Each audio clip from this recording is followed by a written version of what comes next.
the drinking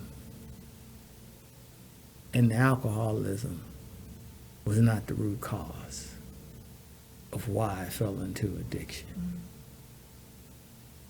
I have a sin nature that loves to sin.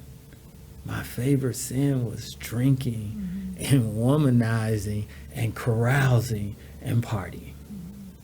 That sin nature can only, the Bible talks about this fleshly suit that we have on. It says it never did obey God. It never did.